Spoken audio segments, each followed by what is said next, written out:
తండ్రి అయిన దేవుని నామం నుండి ప్రభు అయిన యేసుక్రీస్తు నామం నుండి కూడి చేరి వచ్చిన ఈ గూగుల్ మీట్ ద్వారా వచ్చిన సహోదరులు పరిశుద్ధులు దేవుని ప్రియులందరికీ ఈ సంధ్యావేళ శుభవందనాలు తెలియజేసుకునొచ్చు. ఈ ఒక దినం కూడా మన యథావిధిగా శనివారం దినంన ప్రవక్తల గురించిన ధ్యానం చేస్తున్నాము. ఆ భాగంగానే ఈరోజు జపన్యా గ్రంథము దాదాపు 3 అధ్యాయాలు మాత్రమే ఉంది. ఈ 3 అధ్యాయాలు కూడా దాదాపు 53 వచనాలు ఉన్నాయి. అంతే, ఒకటి 15 ఉంది, తర్వాత 21 ఉంది, 18 ఒకటి ఉంది. అంతే, 3 అధ్యాయం మాత్రమే ఉంది. అయితే ఈ 3 అధ్యాయాల గురించి ఎవరి గురించి ప్రాముఖ్యంగా మాట్లాడుతున్నాడు అన్నప్పుడు ఇదంతా కూడా యెరూషలేము గురించిన మాటనే. ముఖ్యంగా యూదా గురించిన ఒక యూదాకు కోత అని చెప్పవచ్చు, తీర్పు అని చెప్పవచ్చు. ఈయన జపన్య అనే ఆయన పేరుకి అర్థం ఏమంటే కర్తర్ మరైతు పాదుగాకిరార్ అంటే యెహోవా మరుగు చేసి కాపాడుతున్నాడు అని అర్థం.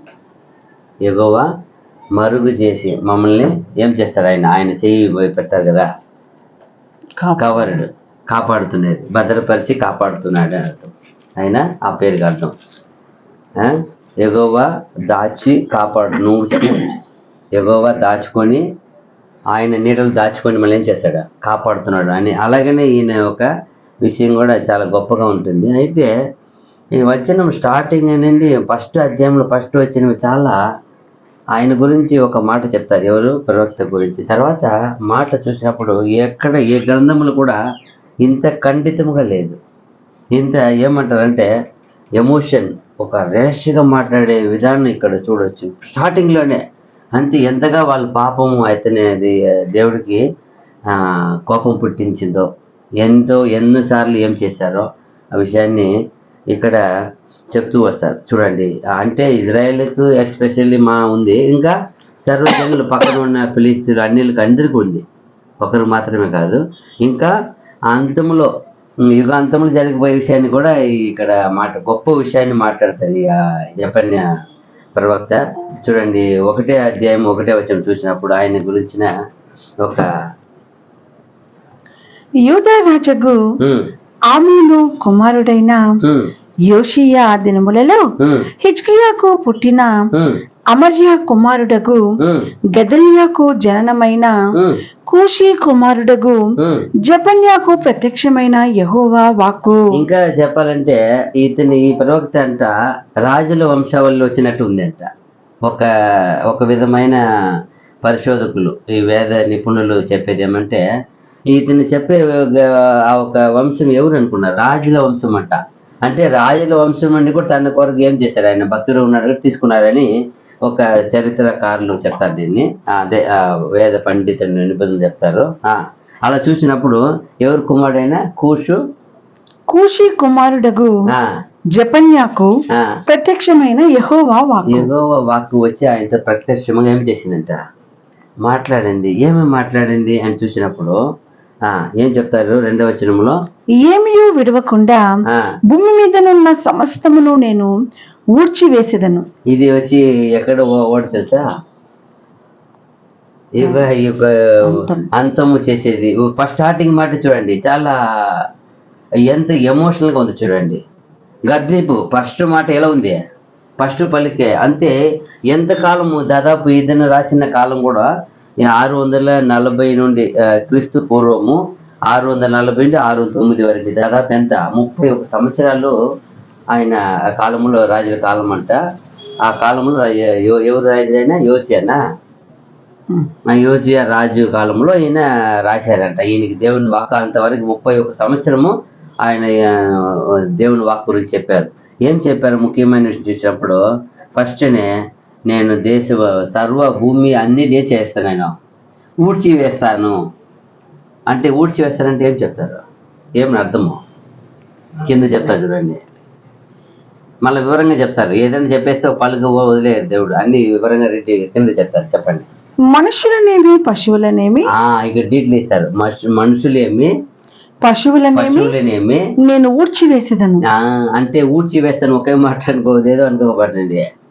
ఇప్పుడు తోటమాలి అంటే ఊడ్చివేస్తానంటే తోటను ఏం చేస్తున్నట్టు, క్లీన్ చేసినట్టు, అలాగే ఇల్లు ఊడ్చేసి ఉల్లి అట్ట కాదు. దేశంలో ఉన్న ప్రతి మనుషులని పశువులను ఏ ఒక్కనేం చేయను నేను, ప్రాణంతో పెట్టనని అర్థం. తీర్పు జడ్జిమెంట్ చేస్తానని అర్థం. ఊడ్చి వేస్తానంటే అది అది మళ్ళీ కింద చేస్తారు. ఇంకా ఆకాశ పక్షులనేమి, సముద్ర మత్స్యములనేమి, దుర్జనులనేమి, వారు చేసిన అపవాదములనేమి నేను ఊడ్చివేసేదను. అదిదా వాళ్ళు చేసిన అపవాదములు. అదిదా ఆ ఘోరమైన ఎందు నిమిత్తము పక్షులు ఏం చేసింది, చేపలు ఏం చేసింది, సముద్ర చేపలు ఏం చేసింది అంటే ఏమి అర్థమో, మనిషి నిమిత్తం ఏర్పాడైంది అవంతా. కాబట్టి మనుషులకు వచ్చినప్పుడు అది కూడా ఏం చేస్తాను. పశువులు ఎవరి కొరకు ఏర్పాటు చేసింది, మనుషుల కొరకు.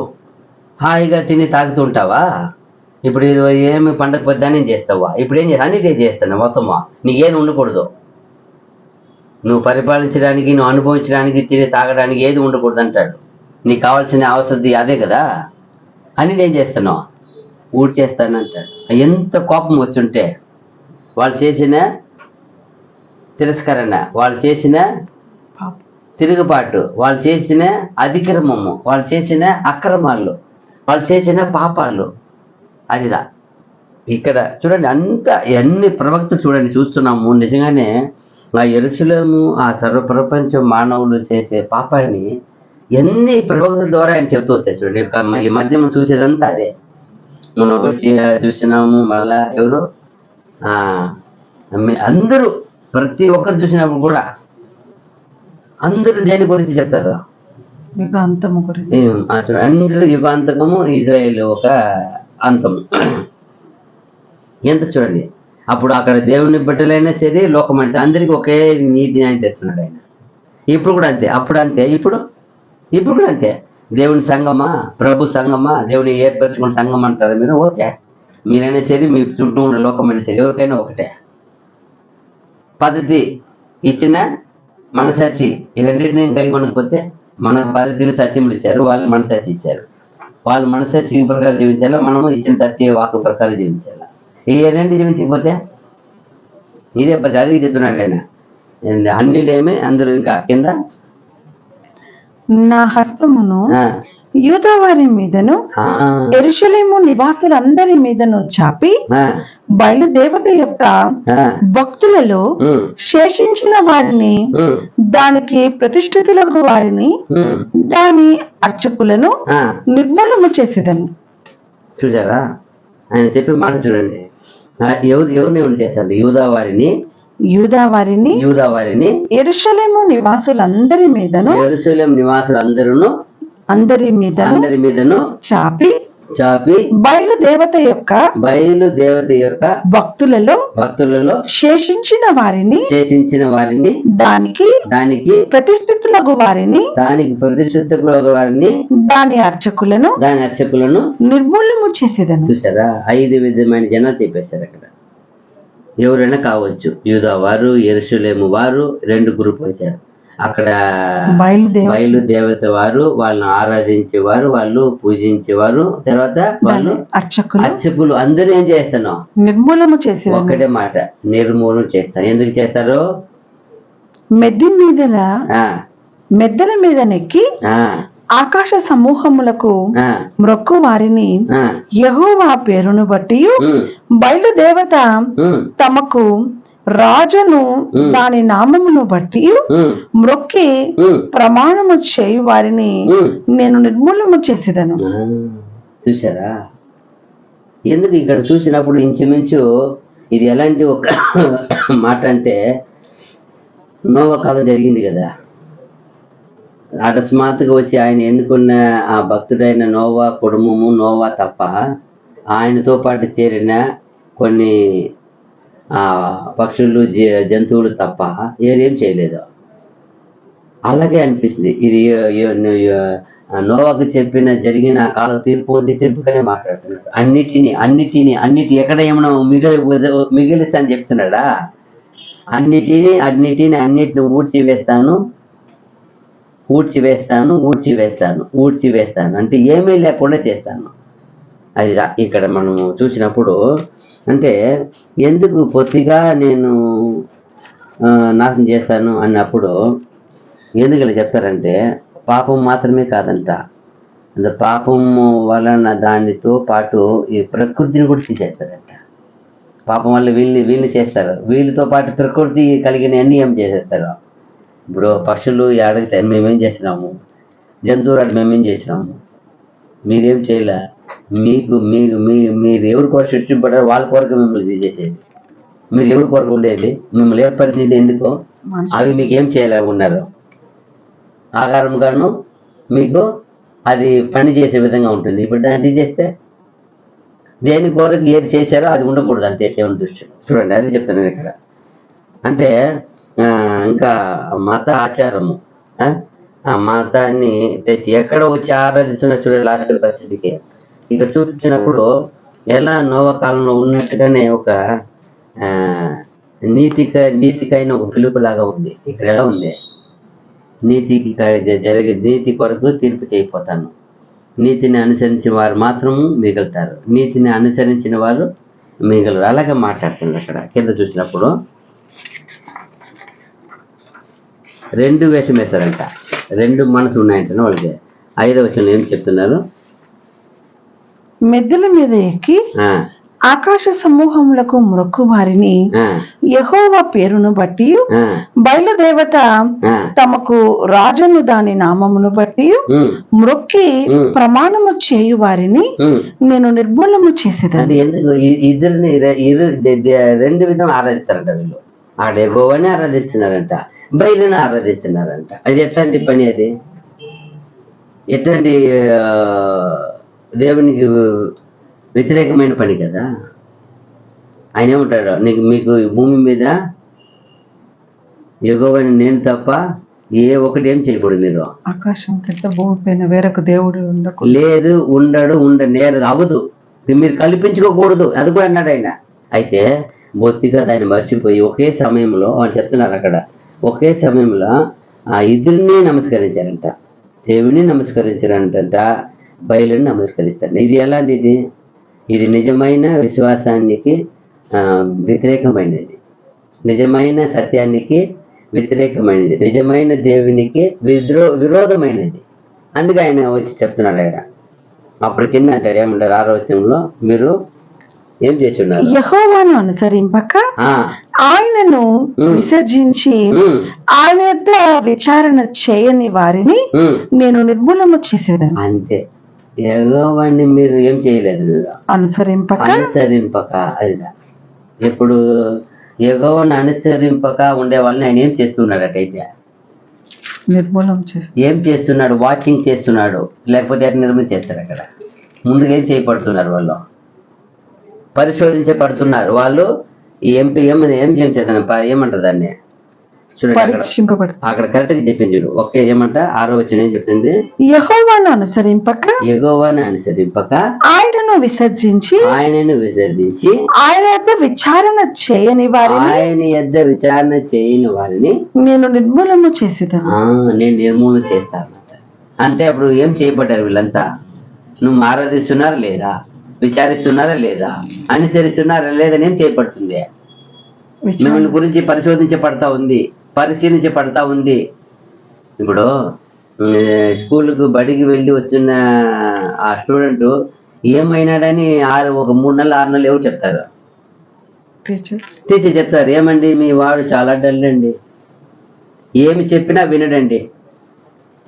అదే కొందరు ఏం చెప్తారు, అబ్బా మీ వాడు చాలా సూపర్ అండి, ఒకసారి చెప్తే చాలు బగ్గుని పట్టుకుంటాడంటారు. ఏనా బగ్గుమని పట్టుకుంటాడండి, ఈ మొద్దుకు 10 సార్లు చెప్పినా ఎక్కదండి. అక్కడ 2 విధమైన గ్రూప్స్ ఉన్నారు. ఇక్కడ అది చెప్తున్నారు. ఇక్కడ విచారణ చేయని వారు ఉన్నారు, అనుసరించిన వారు ఉన్నారు, ఇంకా యెహోవాని వెంబడించిన వారా, అది అనుసరించేది ఇంకొకటి ఉంది. 3 ఉన్నాయి అక్కడ, చదవండి. యెహోవాను అనుసరింపక ఆయనను విసర్జించి ఆయన యొక్క విచారణ చేయని వారిని నేను నిర్మూలన చేసేదాన్ని. ఆయన ఏం చేస్తున్నారు, విచారించలేదు. ఆయన ఏం చేశారంట, విడిచారంట.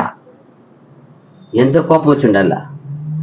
అదిదా ఎవరు ఎద్ద పోయి విచారించాలి, ఎవరు ఎద్ద మన ఆదరణ ఉంది, మనకు ఆపద తప్పించేది ఎవరు, మన కాపాడేది ఎవరు, మన పోషించేది ఎవరు, నడిపించేది ఎవరు అని తెలిసిపోయి ఒకేసారి రెండు దేవతలను కూడా ఆరాధిస్తే ఎట్లా? అక్కడ కోపం వచ్చింది ఆయనకి. అందుకే చెప్తున్నాడు, ఇప్పుడు ఏం చేస్తాను నేను, కొద్దిగా కింద ఒక మాట చెప్తాడు. ఎందుకంటే ఎందుకు ఆయన పొద్దుగా నాశనం చేసిన వాళ్ళు యెహోవాని విడిచిరంట. ఏమంటే వాళ్ళు యెహోవాని విసర్జించి అంటే ఏమర్థం? విసర్జించేది ఏమర్థము? పూర్తిగా వదిలేసినారు, మర్చిపోయినారు. వాళ్ళ మనసులో ఏం లేదు, ఎవరు లేరు, ఏ దేవుడిని లేడు, పెట్టుకోలేడు. వాళ్ళ మనసులో ఆయనే ఆరాధించలేదు, ఆయన మీద భయభక్తి లేదు. అదిదా కోపం. ఆయన అంటే మనం మారు మనసు పొందని పాపి దాని ముగింపు నాశనమే అంట. మా పాపియే, బట్ ఏం పొందాలి? ఆయన వచ్చి హెచ్చరించినప్పుడు ఏం చేయాలా? మారు మనసు పొందాలా. పొందకపోతే నేను అక్కడ నిల్చుంటానంటే తప్పుకుంటారు. పాపం నుండి తప్పుకో, పాపం నుండి దూరిపో, పాపం నుండి పారిపో. అప్పుడు ఏం చేయబడతావు? రక్షణ పడుతుంది. నేను ఆడ నిలుచుకోనంటే ఇప్పుడు మనకు ఒక ప్లేస్ చెప్తారు, ఈ ప్లేస్ చాలా అపాయమైన డేంజరస్ ప్లేస్ అంటే అక్కడ వెళ్ళిపోయి నిలుచుకుంటామా?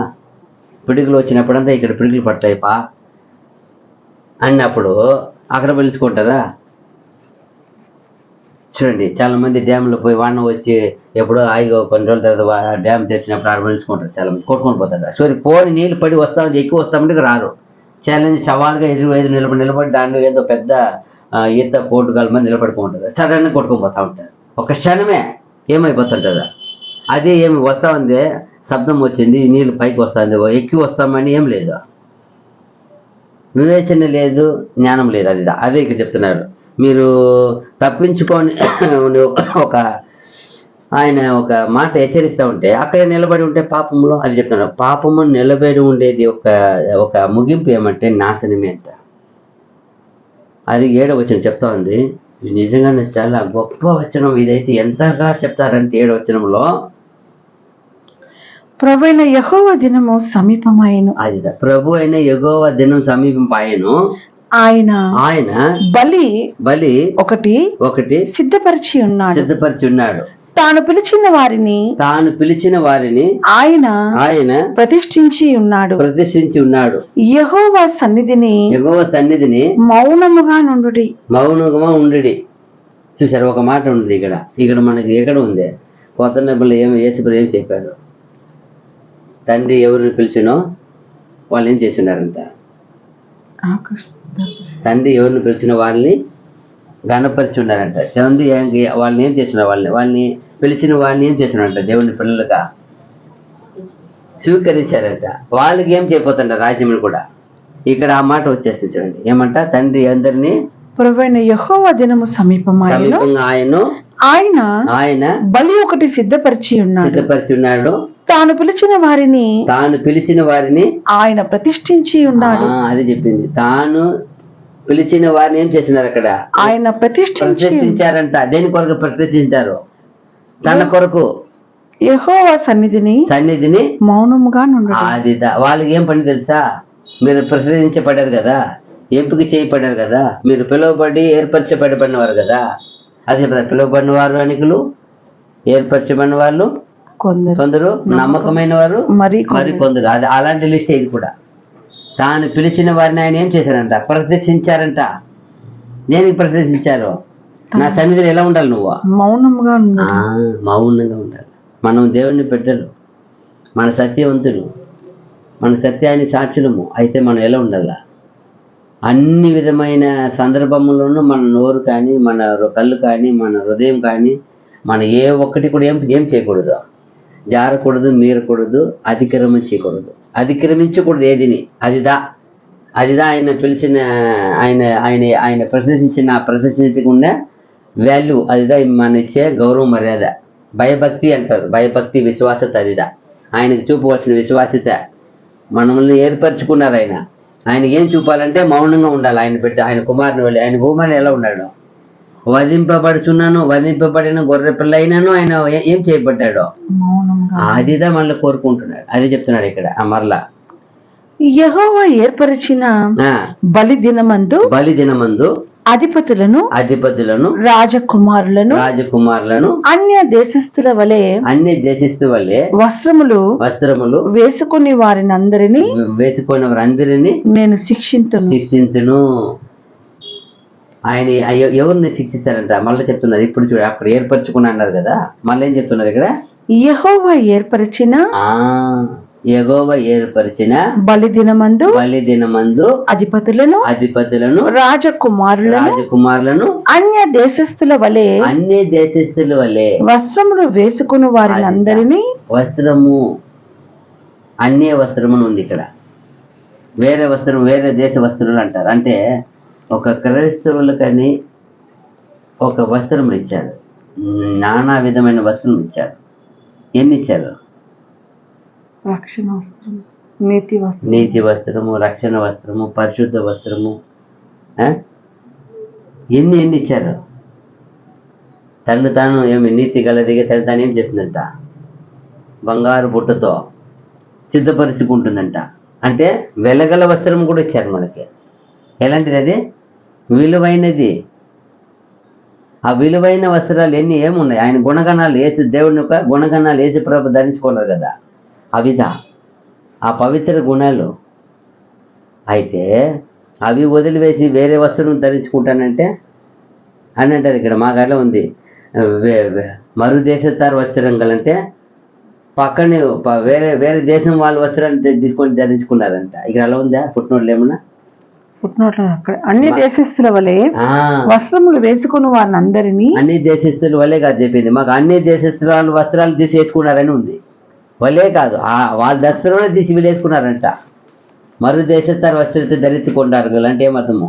వేరే దేశము వాళ్ళ వస్త్రాన్ని మనం వేసుకునేది. అంటే ఇక మన క్రైస్తవులనికని ఒక వస్త్రం ఇచ్చారు కదా, నీతి అనే వస్త్రం ఇచ్చారు కదా, పవిత్రత అనే వస్త్రం ఇచ్చారు కదా. ఇది ఎవరికి కూడా సరిపోవు. ఈ వస్త్రము ఎవరికి సరిపోవు, లోకంలో ఉన్న ఎవరికి సరిపోవు. ఇది ఎవరికి మాత్రమే సరిపోతుంది? యేసు ప్రభుని వెంబడించే వరకు మాత్రమే. యేసు ప్రభు ద్వారా తండ్రిని ఆయన బయలుపరిచిన వారికి మాత్రమే అర్థమవుతుంది ఆ వస్త్రము. ఇది లోకానికి సరిపోవు, ఈ కట్టుదిట్టాలు వాళ్ళకి నచ్చవు. ఇది యేసు ప్రభు నియమించిన దేవుడు నియమించిన ఆ ఒక కట్టుదిట్టాలు, ఆ పవిత్రతలు ఇవి. మహాపరిశుద్ధమైన విశ్వాసం ఇది. సాధారణ విశ్వాసం కాదు ఇది. ఇది లౌకిక విశ్వాసం కాదు. ఇది అమరత్వమైన దేవునిలో ఉండి వచ్చిన విశ్వాసత ఇది. అదే చెప్తున్నారు అక్కడ. ఆ రాజులు ఏం చేస్తారంట? ఎవరు ధరించుకోరు? అధిపతులంట, రాజులంట, రాజమంత్రులంట, అందరూ ఏం చేస్తారంట? అన్ని దేశస్థుల వలె వస్త్రములు వేసుకొని వారిని అందరినీ నేను శిక్షింతును. ఇప్పుడు మనలో ఎత్తుకుపోయి ఏదో ఒకటి జరిగింది అనుకో, మనలో ఒక సత్యవంతులకి ఏదో ఒక భేదం వచ్చినాయి. ఒక ఏమంటారు, ఒకరొకరికి ఏదో ఒక విషయము ఏం కాలే, ఇద్దరికే ఏకీభావం కాలేదు, సమ్మతి లేకపోతా ఉంది ఒక విషయం మీద. ఇది ఎత్తుకొని పోయి ఎవరి దగ్గర అడగాలి? నేను దేవుని దగ్గర. ఇది లోకములో అడిగిన అంటే సరిపోతుందా? అది చెప్తున్నారు ఇక్కడ. అన్య వస్త్రం అంటే అన్యుల దగ్గర పోయి నేను నీతిని అడిగితే ఏం చేస్తాను? నీతి గురించి వాళ్ళకి ఏం తెలుస్తుంది? దేవుడి నీతికి వాళ్ళ నీతికి వ్యత్యాసం ఉందా లేదా? అదిదే చెప్తున్నాడు. అన్య వస్త్రం ఏదే కాదు, మన విషయాలు ఎత్తుకు మా అన్య దగ్గర పోయి సంభాషించుకునేది. మీరు చెప్పండి న్యాయం సార్, నేను చేసింది తప్ప రైట్ అంటే వాళ్ళకి ఏం తెలుసు న్యాయ నీతి గురించి? సత్యవంతుడైన వాళ్ళకి సత్యంతోనే ఏం చేయాల? మీకు ఎక్కడ ఇచ్చారో ఒక వజ్రాన్ని ఏమంటారు, వజ్రంతో కొయ్యాలంటారు కదా, ఒక ముళ్ళుతో తీయాలంటారు కదా. ఒక సత్యవంతుడితోనే ఏం చేసుకోవాలా? సంభాషించుకోవాలా. సత్యవంతుడితోనే ఏం చేసుకోవాలా? న్యాయం తెచ్చుకోవాలా. అందుకంటాడు, మీలో అల్పుడైన వారి దగ్గర మీ విషయాన్ని ఏం చేయండి, వాళ్ళని పిలిచి న్యాయం అడగండి అంటారు. ఎవరిని? మీ మధ్యలో ఉన్న, అంటే అల్పుడు అంటే తక్కువ లేనివారు, బీదలు, ఆయన దేవుని బిడ్డలు.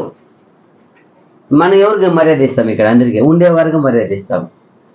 గొప్పవారా, ఆ ఉద్యోగస్తుల, మంచి శాలరీయా, మంచి ఆస్తి ఉందా, గౌరవం, మంచి ఉద్యోగం ఉందా, మంచి అధికారం ఉందా, ఓకే. ఏమీ లేదు, కూలి పని చేసుకుపోతా, దేవుని బిడ్డ అదంతా విశ్వాసం ఉంది, అదంతా వద్దు. దేవుడు చెప్పేది అటువంటి మీలో మీ మధ్యలో అల్పమైన వారిని మీ సంగతిని విచారించుకొని లేదా, యోగ్యత లేదా మీకు అడుగుతారు. అదిదా ఇక్కడ వస్త్రం అంటే ఏదో కాదు. లోకములో వస్త్రం ఉంది, లోకం నీతి ఉంది.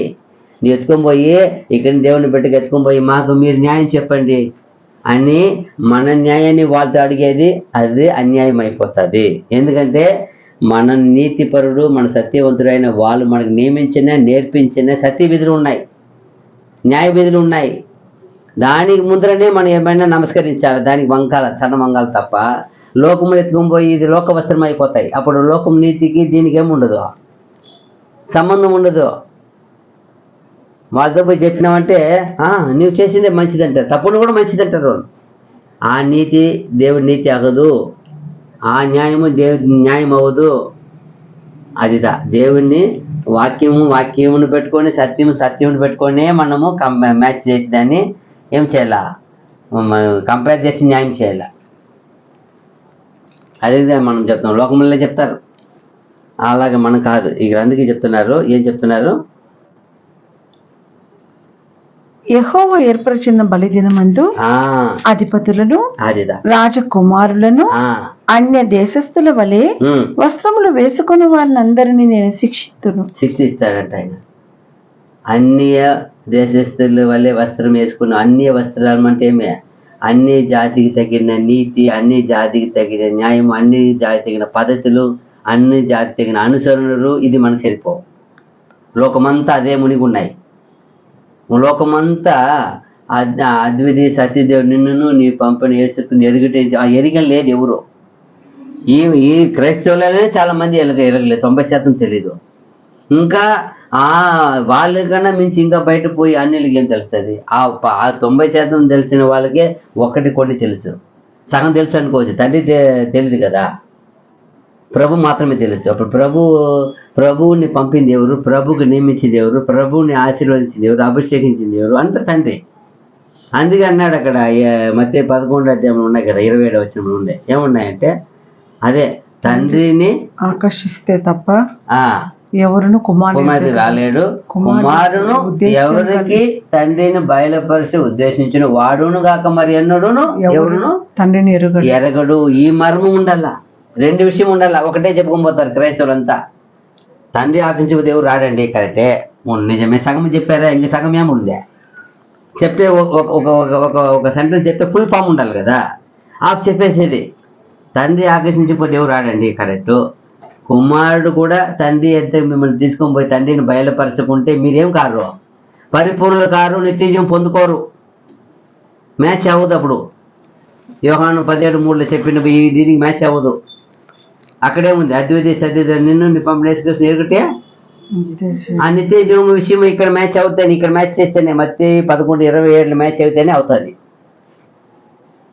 అయితే అది తెలియకుండానే ఈరోజు ఎంతో ఇక్కడ కూడా వాళ్ళు తెలియని వాళ్ళ దగ్గర మనం పోయి సంభాషణ పెట్టుకున్నామంటే, మన వస్త్రం నా వస్త్రం చూడండి అంటే వాళ్ళకేం తెలుస్తుంది, నా వస్త్రం మనకి ఇచ్చిన వస్త్రం వాళ్ళకేం తెలుస్తుంది, దాని విలువ తెలుస్తుందా, దాని ఒక పవిత్ర గుణాలు తెలుస్తుందా, అది ఏ మెటీరియల్ తెలుస్తుందా, అది యేసు ప్రభు రక్తంతో ఏం చేయబడింది, అది వాష్ చేయబడింది, ఉదక చేయబడింది. అది ఆ యేసు ప్రభు ఏమి తెలుసా, ఆయన రక్తం పవిత్ర తెలుసా, తెలియదు కదా.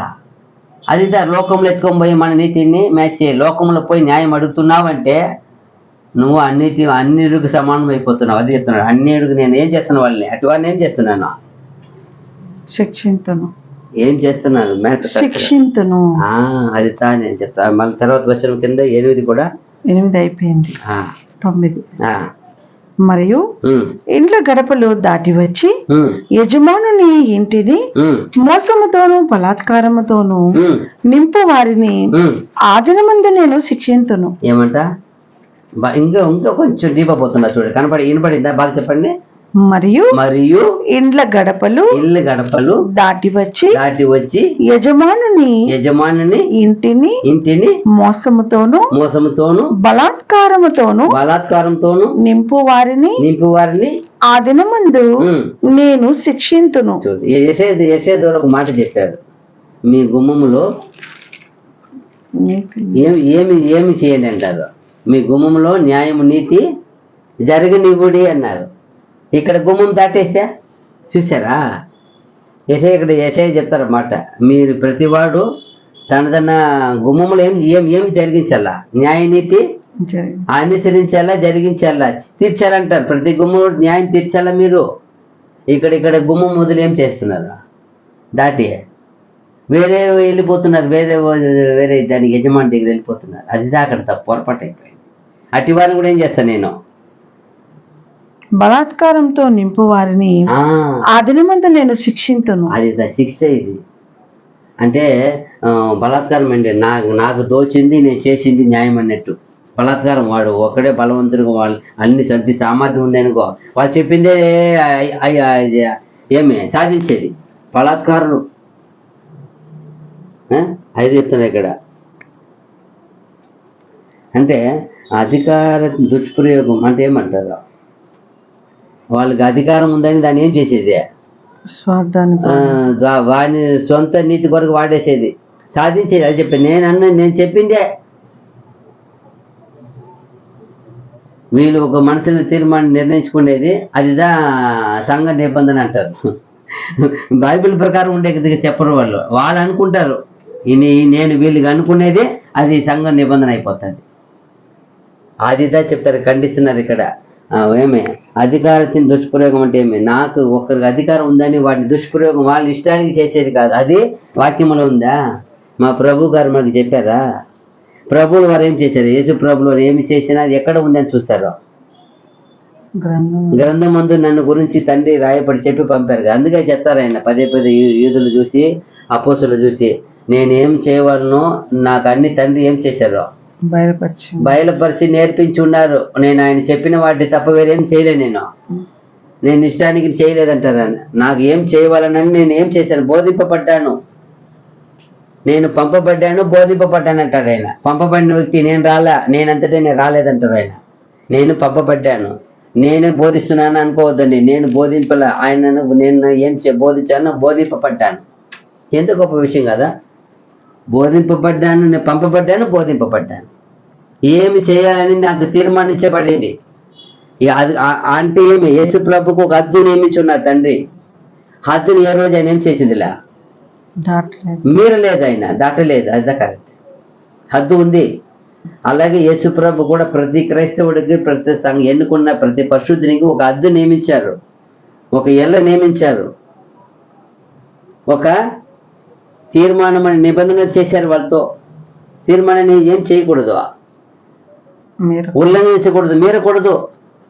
మీరిపోతే హద్దు దాటినట్టు అవుతారు. ఇక్కడ చూడు, ఇక్కడ ఏం చేశారంట, వాళ్ళు గౌనీని ఏమంట, గడపను ఇండ్ల గడపలు దాటి వచ్చి యజమాని ఇంటిని మోసముతోను దాటి వస్తేనే మోసం అయిపోయింది. అందుకన్నారు మీ ప్రతి వాడు తన గౌనిలో, తన గుమ్మములో నీతి న్యాయములు జరిపించవలను. ఎప్పుడైతే గుమ్మం దాటేస్తావో అది అనీతి అయిపోతాయి. అది గుమ్మం అనేది ఒక హద్దు ఇచ్చారు దేవుడు మనకి. ఏం చేశారు, అందుకే మీరు అన్ని చేసేటప్పుడు ఏం చేసి వేసుకోమంటున్నారు ఆయన. ప్రార్థన చేయనప్పుడు మొత్తం ఏం చేసేయి, తలుపులు వేసి అంటే తెరిచిపెట్టమంటే చెప్పలేదు. ఇప్పుడు మూసివేయండి అన్నిటినీ. ఎందుకో ఎవరికి తెలిసి అక్కర్లేదు. అది మీరు ఎవరికి తెలియనట్టు చేయండి, మీ పరలోక తండ్రి చూసినట్లు చేయండి అంటారు. ఆయన చూస్తే చాలు, లోకము కానీ ఎవరు చూసే పనిలే. అదే ఇక్కడ మనం గమనించాలా. అక్కడ గౌని దాటి వెళ్ళి బలవంతులు చేసి ఏం చేస్తున్నారు, మోసంతోనూ బలాత్కారంతోనూ నింపు వారిని ఆ దినమందు నేను శిక్షింతును. అంతే, ఆ దినము పోయింది అండి. ఇప్పుడు ఈ దినంలో మనం ఉన్నాం. మనం దేనితో నిండి ఉంది, మన హృదయము, మనలో ఉన్న ప్రతి ఆలోచన, మనలో ఉన్న ప్రతి ఒక తీర్మానము, నిర్ణయము, మన గమ్యము, మనము, మన సహవాసము, మన పని స్థలము, వెళ్ళి ప్రతి స్థలము, మన ఇంటిలో ఏం నిండి ఉంది, సహోదరునికి ద్రోహం చేస్తే అది తప్పవుదా, విరోధంగా మాట్లాడి తప్పవుదా, విరోధంగా తలెత్తే తప్పవుదా, అక్కడ ఉంది అల్లే చెప్తున్నది అక్కడ కింద. ఆ దినమందు మత్స్యపు గుమ్మములో రోదన శబ్దమును, పట్టణపు దిగువ భాగమున అంగలార్పును వినపడును. ఇదేమంటే మత్స్యపు గేట్ ఇజ్రాయెల్లో 12 గేట్స్ ఉన్నాయి కదా. ఒక్కొక్క గేటుకు ఒక అర్థం ఉంటుంది. ఎందుకు ఇది మత్స్యపు గేట్ అంటే దీని గురించి 12 గేట్ గురించి ప్రత్యేకంగా చూస్తాము. అయితే ఎందుకు మత్స్యపు గేట్ అంటే అక్కడ నది ఉంది కదా, ఏం నది అది, యోర్దాన్ నది ఉంది కదా. యోర్దాన్ నది నుండి తీసుకుని వస్తే నేరుగా ఈ గుమ్మం వస్తాయంట. యోర్దాన్ నదిలో చేపలు పడతారు, తీసుకొని వస్తారు కదా. తీసుకొని వచ్చిన ఎక్కడ వస్తుందంటే నేరుగా ఈ గేట్ కాడే నేరుగా వస్తుంది. నేరుగా ఆ యోర్దాన్ నది నేరుగా గేట్ ఉందంట. కాబట్టి ఆ కాలం తెచ్చి ఆడ పెట్టేవారంట అందరికి మన దేవుని బిడ్డలకి. అప్పుడు దాని పేరే పెట్టారంట, ఏమి గేట్ అని, మత్స్యపు గుమ్మం అని. అక్కడ క్రమాన్ని కాలానికి ఏమైపోయింది లాస్ట్ అంటే అక్కడ వ్యాపారం చేయని మొదలు పెట్టేశారంట. ఏం చేశారంట, ఒకప్పుడులో యోర్దాను నదిని పట్టుకొని వచ్చి అందరికీ దేవుని పిల్లలకి అందరూ పంచుకునేది. ఒకప్పుడు పండుగ గోత్రం ఉండేది కదా, అప్పుడు అలా పంచుకుపోయినది. మళ్ళా క్రమాణంగా మారి అది ఏమైపోయింది లాస్ట్కి వ్యాపార స్థలం అయిపోయిందంట. అప్పుడు నుండి దాన్ని ఏం చేశారు కొంతకాలం తర్వాత, అది ఏందప్ప ఇలా అయిపోయింది, అక్కడే అన్నీ పట్టుకొని రవాణా మరి అయిపోయిందంట వ్యాపారం. అది దేవుని చిత్తం అయితే రాబోతాను. దాన్ని 12 గేట్ల గురించి ఒక్కొక్కరిని చూస్తాం ఇంకా బాగా. దేవుని చిత్తం అయితే అది ఇప్పుడు ఉండేలే. తర్వాత వచ్చినము కనానీయులందరూ నాశనమైరి, ద్రవ్యము సమకూర్చుకున్న వారందరూ నిర్మూలము చేయబడిరి కనుక. పైన ఆ గుమ్మం రాసేది. గుమ్మం తర్వాత ఏముంది, కొన్ని ఉన్నాయి కదా. ఆ దినమందు మత్స్యపు గుమ్మములో రోదన శబ్దమును, పట్టణపు దిగువ భాగమున అంగలార్పును వినబడును. కొండల దిక్కు నుండి గొప్ప నాశనము వచ్చును. ఇదే యెహోవా వాక్కు. ఎంతో కోపం వచ్చాయని చెప్తారు చూడండి. ఆ దిగువ భాగం అంటే అదే నది ఉండేది. దిగువ డౌన్ ఎక్కడ ఏముండేది నది. అది అక్కడ చూసాం మనం, గుర్తు చూడవచ్చు. అలా ఉంది ఇక్కడ ఆ దిగువ భాగమే అంట. ఏమొస్తుందంటే అంత కోపం, వాళ్ళు చేసేదంతా ఎలాంటి పని చేస్తాడు. యెహోవా వాక్కు అని చెప్తారు ఇక్కడ, ఈ వచనంలో చెప్తారు. వాళ్ళు ఏం చేస్తాను, పొద్దుగా వాళ్ళు నేను నాశనం చేసేస్తాను. వాళ్ళు ఎంతగా విరోధంగా దేవునికి వ్యతిరేకంగా వాళ్ళు చేసిన పాపం ఒక పరిణామం ఏమంటే ఎంత గొప్ప కష్ట జీవితమైన వ్యర్థమైపోతాయంట. పాపం ఒక పరిణామం, పాపం ఒక తీర్పు. ఎంత గొప్ప లాభం సంపాదించి పెట్టినా కూడా చాలా కష్టపడానండి, అయితే దానిలో పాపం ఉందంటే ఎంత గొప్ప కష్టం చేసి నువ్వు పోగు చేసినా ఎంత గొప్ప ఆస్తి నాశనం అయిపోతాయంట. ఎందుకో నువ్వు దేని ద్వారా దాన్ని సంపాదించావంట. తమిళ్ చెప్తారు, కఠిన ఉழைపు వీణాగు, పాపத்தின் విளைவாக కఠిన ఉழைపు వీణాగు. పాపం వలన నువ్వు కఠినమైన నీ యొక్క కష్ట జీవితము నాశనం అయిపోతుంది పాపం వలన. అప్పుడు అది నీతి వలన ఉండుంటే, అది సత్యం వలన ఉండుంటే, అది న్యాయముగా వచ్చి ఉంటే అప్పుడు నీ దాన్ని ఏం చేయడు దేవుడు, నాశనం చేయడు కదా. అదే ఇక్కడ చూడవచ్చు మనం. చూడండి తర్వాత వచ్చిన 14. ఎంత ఇంకా సీరియస్ అయిన వాక్యం ఈ అధ్యాయంలోనే. 13 చదవండి. వ్యర్థమైన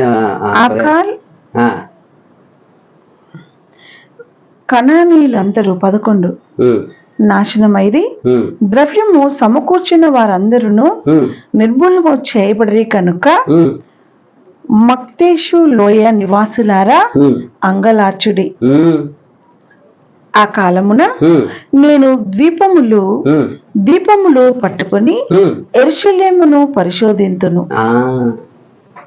అక్కడ ఎందుకు ఆ మాదిరి పరిస్థితి వచ్చిందంటే అక్కడ వ్యాపారవేత్తలు చాలా మంది అయిపోయి అమ్మ చేశారంట. అందువల్లనే అంటారు ఆయనకి అటు చూసినప్పుడు చూడండి ఎంత ఘోరమైన పరిస్థితి. 12వ వచనం చూడండి, ఆయన చెప్తున్నారు.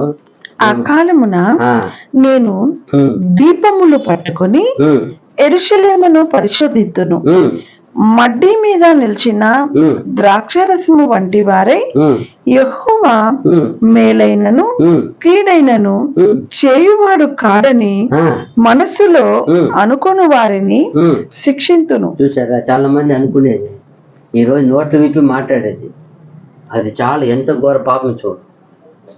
దేవుడు ఏం చేశాడప్పా, ఎంత మాట అది, ఇంతే ఒక మాట. దేవుడు ఏం చేశాడు నాకు, ఏమో ఇతనేం గొప్ప భక్తుడా, పోని గొప్ప ప్రాణం ఏమో ఎవరికైనా సహాయం చేసిన వ్యక్తియా, త్యాగం చేసిన వ్యక్తియా, ఎవరికైనా దేవుడిని ఆనాడు కొర్నేలి మరి గొప్ప సాక్ష్యం పొందిన వ్యక్తియా, ఏమైనా చేసి ఉంటే కదా.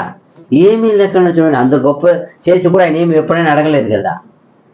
ఈయన చూడండి, వీళ్ళు ఎలా అంటే చూడు, దేవుడు ఏం చేశాడు, ఏం చెప్తారంట వాళ్ళు, యెహోవా మేలైనను మేలైనను కీడైనను కీడైనను చేయువాడు కాడని ఆ, మనస్సులో అనుకుని వారిని శిక్షింతును. అంతే. ఎక్కడ అనుకున్నారు వాళ్ళు, ఎక్కడ అనుకునేవాళ్ళంట, మనస్సును అనుకునేది. దేవుడు ఏం చేశారులప్ప, మేము ఎట్లా నడిస్తే మమ్మల్ని ఎవరు ఏం చేస్తారు. చాలా మంది ధీమా ఇది అన్నాను అనుకుని నడిచి చూపిస్తారు. అయితే మనసులో అనుకునే కూడా ఏమంటే అది శిక్ష అంటే. అది దేవుడు ఏం చేస్తాడు, ఎంత ఘోరమైన మనసుడు అది. అది ఎలాంటి మనసు అది, గర్వమైన మనసు అది. ఎందుకంటే నాశనాన్ని మునిగి ఏమొస్తుందంటారా, గర్వం నడుస్తుంది. గర్వమైన మనసు ఇది. దేవుడు ఏం కీడైనా మేలైనా ఏం చేస్తాడైనా, ఆయన ఒక్క క్షణంలో ఏమైనా చేయగలుగుతాడు. ఆనాడు అన్ని లక్షల మంది అడిగారు మాకు మాంసం పెట్టండి, ఆ శక్తి తెలియకుండా మోసం ఏడుస్తాను పోయాను దగ్గర. నేనేం చేస్తాను, ఈ జనాంగం నన్ను మాంసం ఉంటుంది, నేను ఎక్కడ పోతానంటే, నువ్వు ఎందుకు ఏడుస్తావుపా, నువ్వు పోయి చెప్పు, రేపు ఈవేళ నువ్వు తింటారని. ఎందుకో వాళ్ళు ఎగువ శక్తి ఎంత అని వాళ్ళు ఏం చేయలే, గ్రహించలేకపోయారు. వాళ్ళు ఎత్తుకోలేనంత పడింది. అది 2.5-3 ఎత్తు అంటే అది.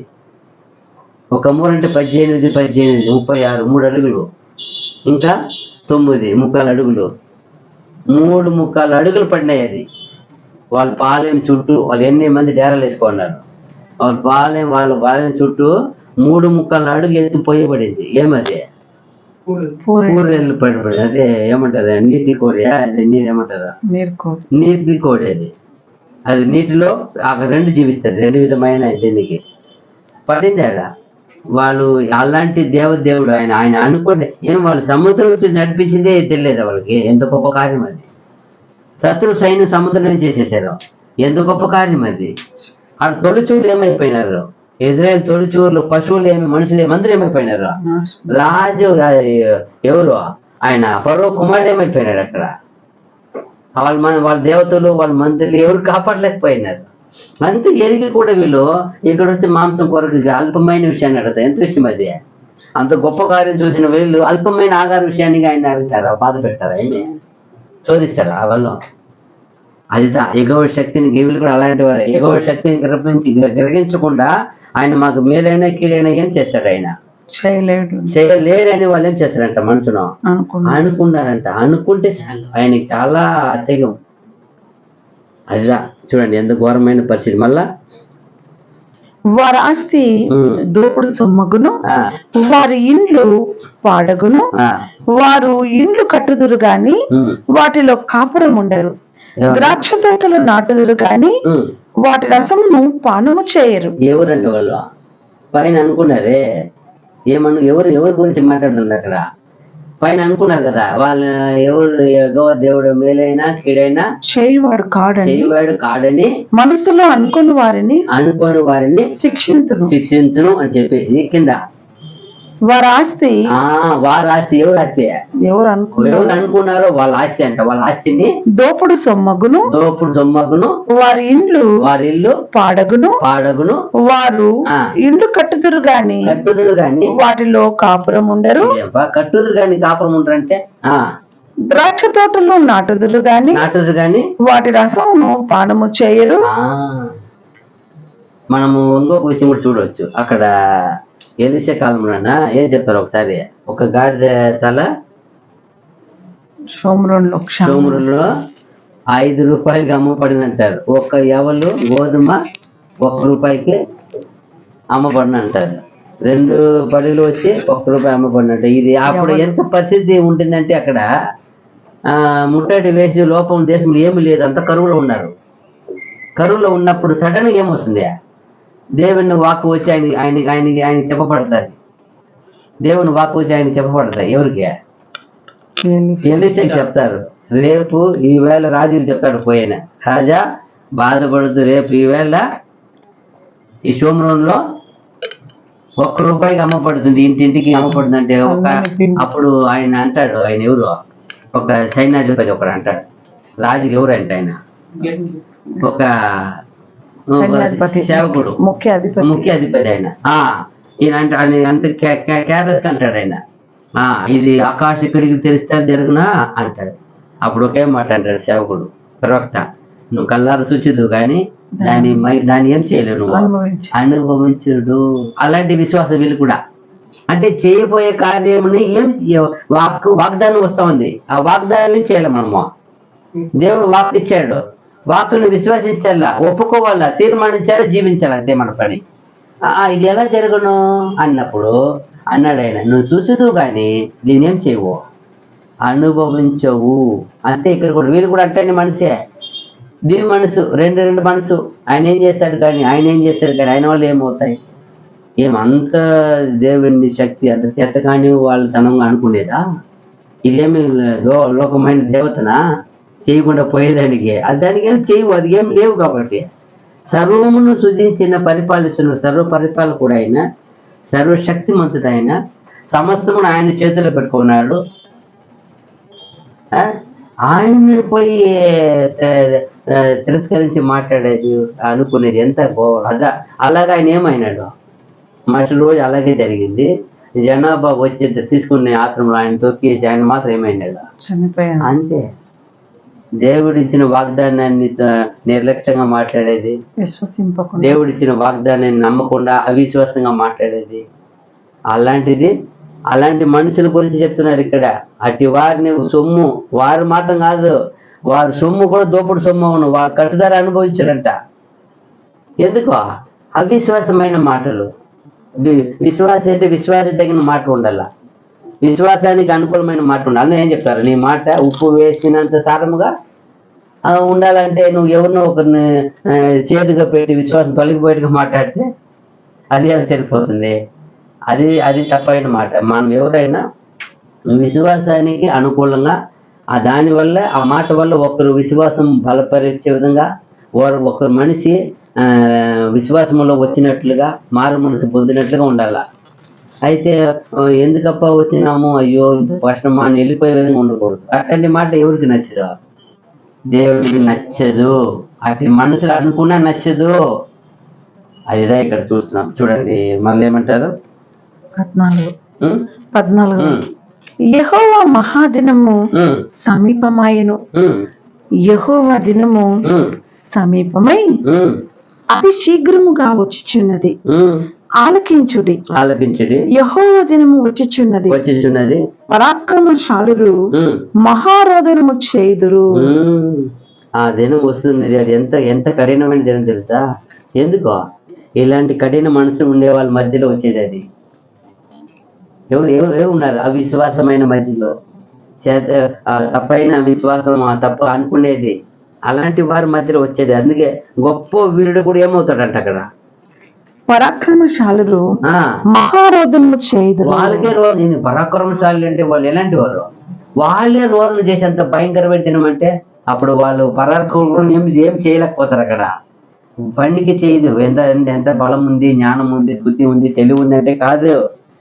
దేవుని దయ మాత్రమే కలిగి ఉండాల, పొందుకుండాలి. అదిదా కాపాడేది. మళ్ళా ఆ దినము ఉగ్రత దినము. ఆ దినం ఎలాంటి దినం అంట? ఉగ్రత దినము, శ్రమయు, ఉపద్రవమును, మహానాశనమును, కమ్ము దినము. ఈ దినము ఈ దేని గురించి చెప్పబడింది చెప్తా ఉన్నారు.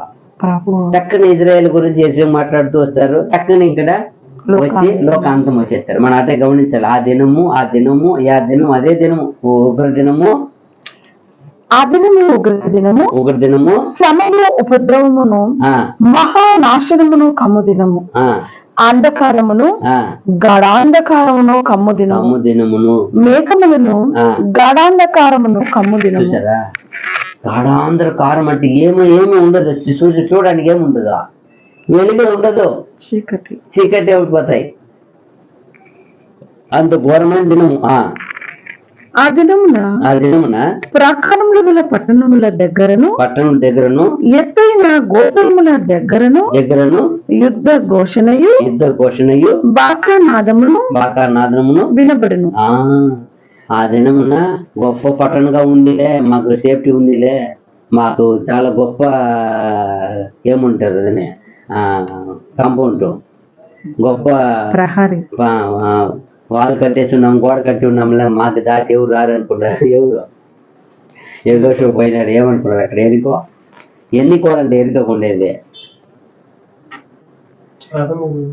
2 ఉన్నాయంట, ఒకటి వెంబడి ఒక 2 ఉన్నాయంట, 2ను పడినాయంట. చూడు, 2కి 1 మధ్యలో గ్యాప్ ఉన్నాయంట, ఉంది.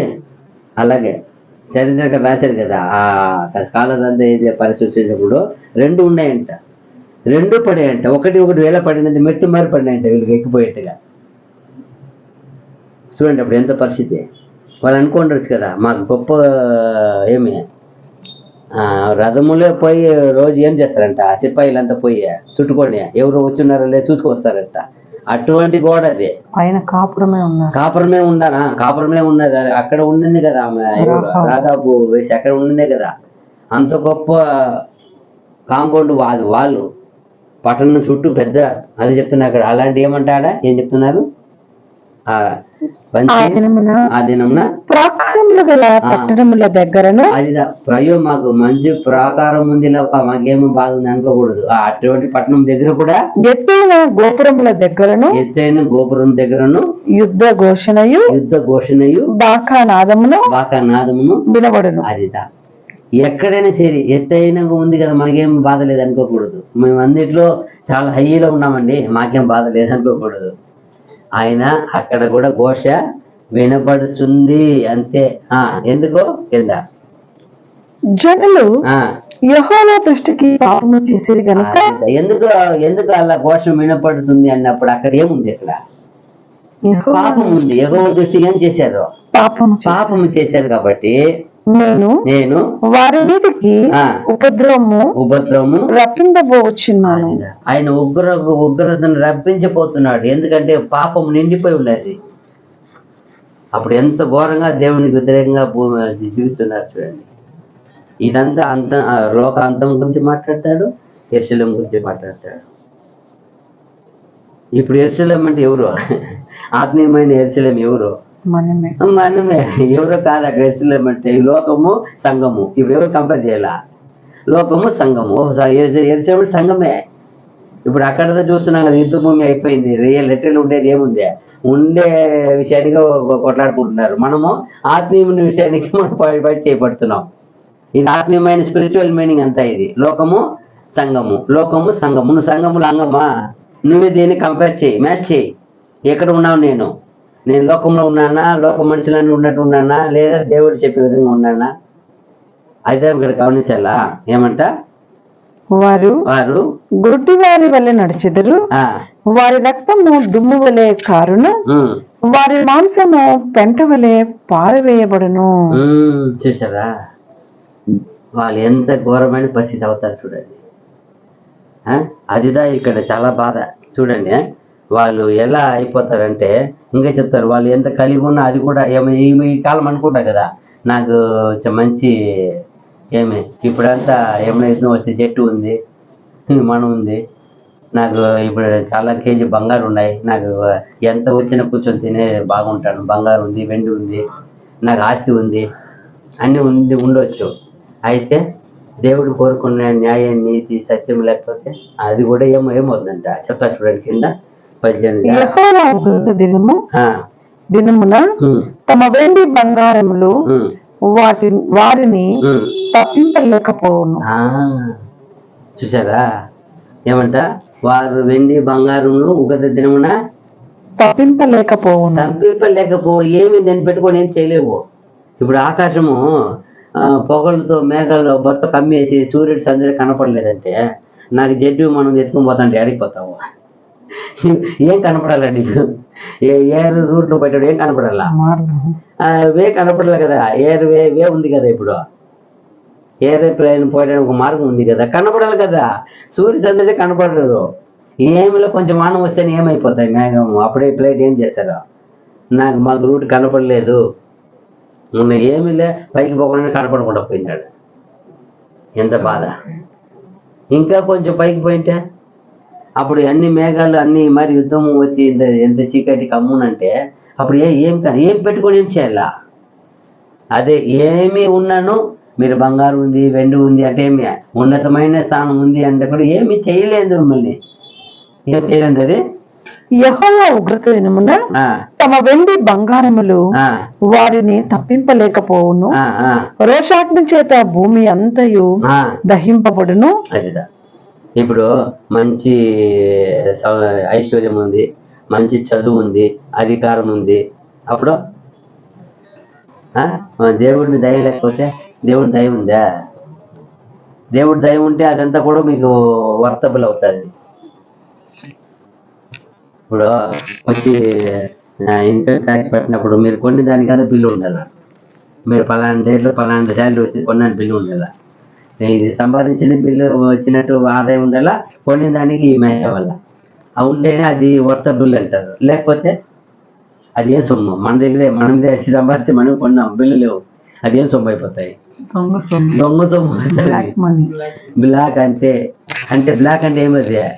చీకటి. అది యూస్లెస్. ఏమి మీరు చేసింది అన్యాయమని వస్తుంది. అది అదే బిల్లు ఉంటే, మీరు తీసుకున్న అన్నిదానికి బిల్లు ఉందంటే అన్నిటికి మీ దగ్గర ఉన్నాయి. 10 పాములు ఏదో 10 సవరాలు, 10 సవరాలకు బిల్లు ఉన్నాయి.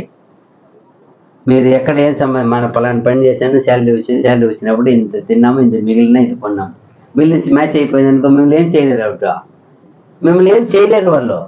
ఎవ్రీథింగ్ ఇస్ బిల్ అవైలబుల్, కరెక్ట్గా ఉందా వదిలిపోయాలి. అది అలాగనే ఇక్కడ మీరు కలిగింది, మీరు ఐశ్వర్యం ఉందా, చదువు ఉందా, అధికారం ఉందా, అయితే దేవుడు మీతో ఉన్నాడా? దేవుడిని మీరు ఉన్నారా? మీరు దేవుడిని ఉన్నారా? దేవుడి నీతి ప్రకారం మీరు సంపాదించారా? దేవుడి నీతి ప్రకారం వాటిని కొన్నారా? ఓకే. లేకపోతే అది కూడా మిమ్మల్ని ఏం చేయదు. అదే అంటారు, మీరు సంపాదించింది కూడా మిమ్మల్ని ఏం చేయలేదో, కాపాడలేదో. ఎందుకు కాపాడలేదో చెప్తారు. ఏం చెప్తారదా? యెహోవా ఉగ్రత దినమున తమ వెండి బంగారములు వారిని తప్పింపలేకపోవును. రోషాగ్ని చేత భూమి అంతయు దహింపబడును. హఠాత్తుగా ఆయన భూనివాసులందరినీ సర్వనాశనము చేయబోచున్నాడు. ఎందుకంటే పై చూసాం కదా, పాపం వల్ల ఏమైంది ఉంది. పై వచ్చి చూసాం, ఏం చెప్పినాము చూసాము, జనులు యెహోవా దృష్టికి పాపము చేసిరి కనుక. ఈ పాపము వల్ల చేసిన నువ్వు చూసిన బలాత్కారంతో ఉంది కదా అక్కడ. బలాత్కారము, పాపము, దేవునికి వ్యతిరేకమైన ఆలోచన, మాట, చూపు, ధ్యానము, క్రియలు, అది తలంచుకున్న వాడినే, యెహోవాని తప్పుగా తలంచుకున్న వాడిని ఏం చేస్తున్నాడు ఆయన? నాకు చేస్తున్నాడు ఆయన. మనం ఏం మాత్రమో జాగ్రత్త పడాల. ఈ అధ్యాయం అంతా చూడండి, ఫస్ట్ వచ్చిన నుండి వార్నింగ్ ఉంటుంది. ఫస్ట్ వచ్చిన నుండి నేను ఊడ్చి వేస్తానే ఉంది. అప్పుడు ఎంతగా వాళ్ళు దేవుడిని విసిగి చెందించుంటారు ఆయన మార్గం నుండి. చూసారా? సరే, ఇంకా కొన్ని చూస్తాం. కొన్ని వచ్చిన చూడండి, 2వ అధ్యాయం 1వ వచనము. సిగ్గుమాలిన జనులారా కూడి రండి, పొట్టు గాలికి ఎగురునట్లు సమయము గతించుచున్నది. మీరేం ఇప్పుడు కూడా ఏం చెప్తున్నాడు? మళ్ళా కూడా ఒక అవకాశం ఇస్తున్నాడు. ఒక అవకాశము. మాన మనసు పొందండి. ఏం సిగ్గుమాలిన జనులారా కూడి రండి.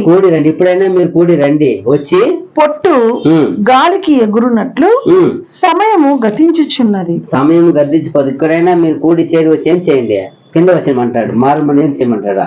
విధి నిర్ణయము కాక మునిపే యెహోవా కోపాగ్ని మీ మీదకి రాక మునిపే మిమ్మును శిక్షించుటకై యెహోవా ఉగ్రత దినము రాక మునిపే కూడి రండి.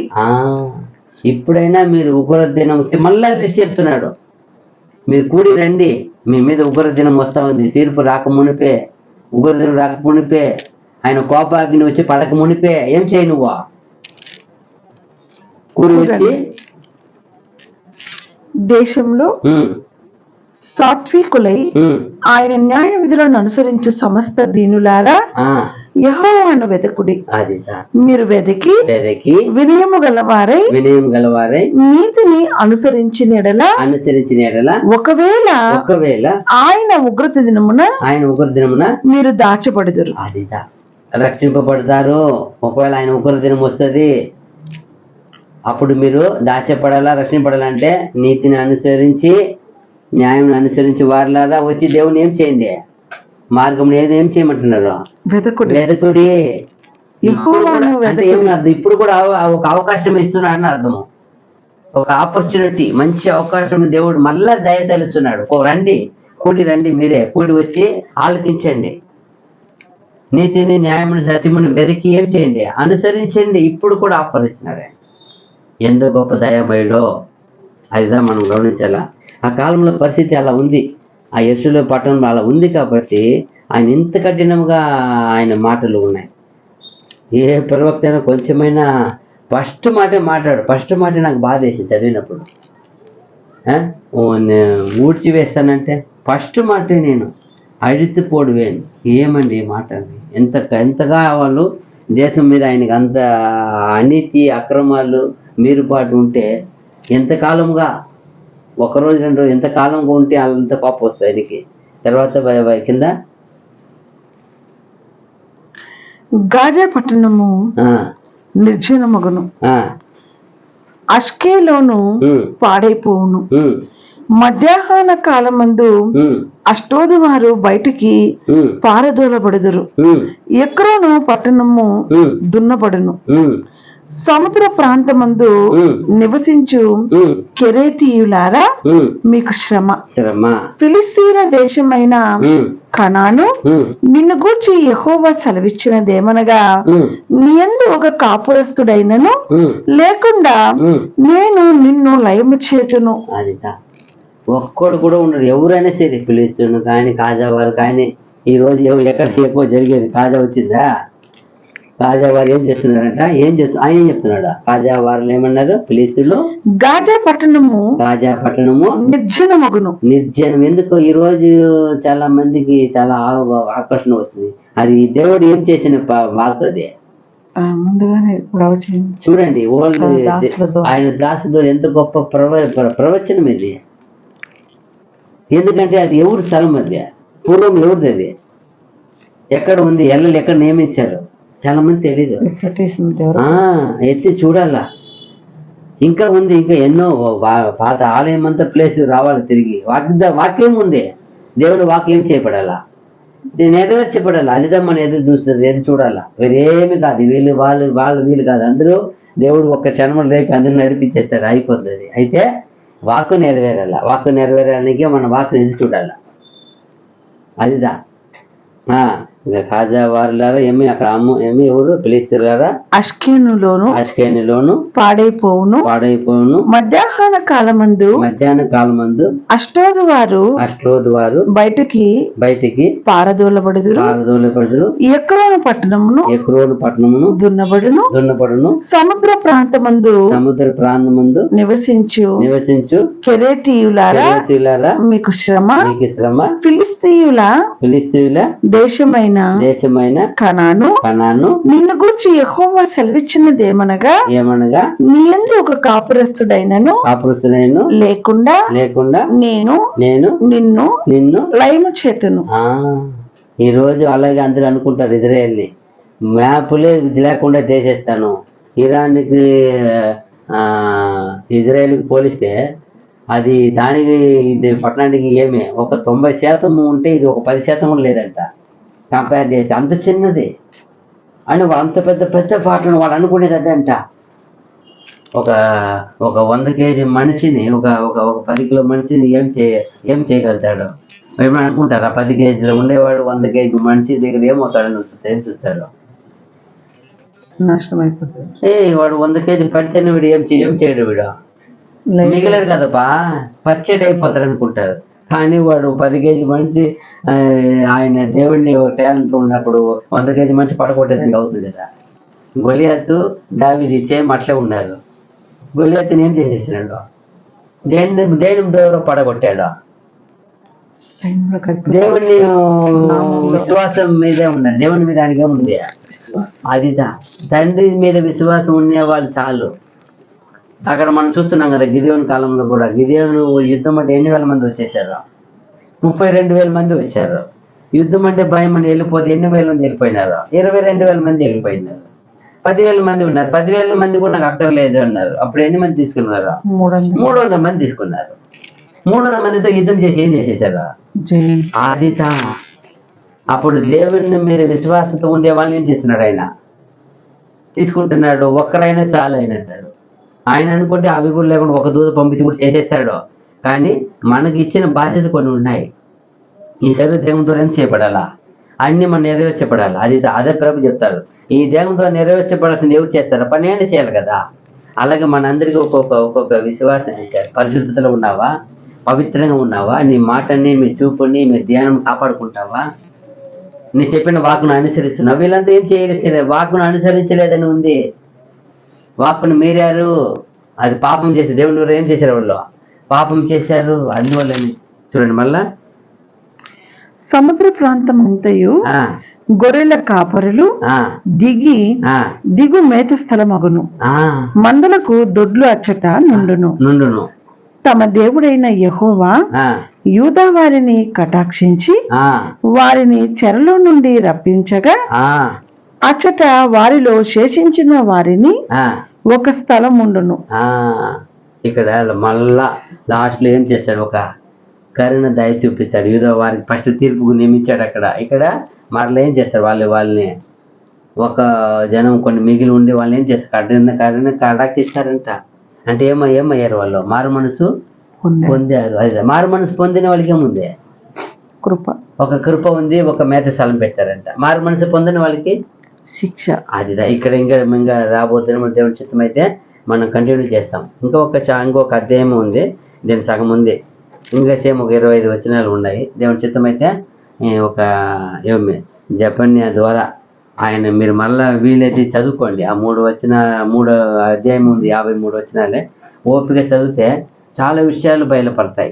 ఇప్పుడు ఇక్కడ కూడా చెప్పారు కదా, ఒక అస్కులోను, అస్ట్రోతు, ఎగ్రోను, ఫిలిస్తియా, ఇవంతా ఏదో కాదు. ఇప్పుడు ఎవరంతా విరోధంగా వస్తారో వాళ్ళ పేర్లు అక్కడ ఉండే దేశాలు ఇవి. ఇంకా మన హిస్టరీలో పోయి చూసి ఇంకా రేట్గా ఉంది. మనం అట్లంతా చెప్పకూడదని చెప్పాల.